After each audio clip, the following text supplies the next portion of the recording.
So yun guys, for today's video magluto tayo ng ginisang kamatis. So ito muna ang ating lulutuin.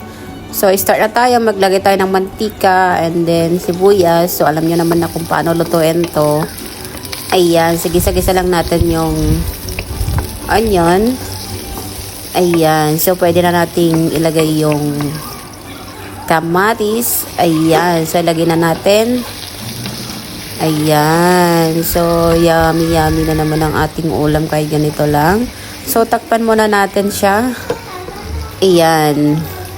So, check na natin. Ayan. Medyo luto-luto na pero gusto ko maluto ng todo yung kamatis. So, maglagay na tayo ng konting salt, paminta, and then all-in-one seasoning para masarap din. Ayan. So, tansyahin na lang kung gaano karami.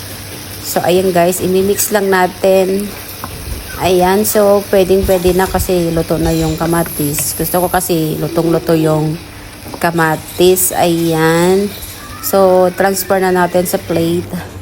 Ayan. So, ayan guys, kain na tayo. So, ito ang aking lunch ngayon. May tuyo at saka may nilagang okra. So, ayan guys, thank you for watching. See you on the next video. Bye-bye.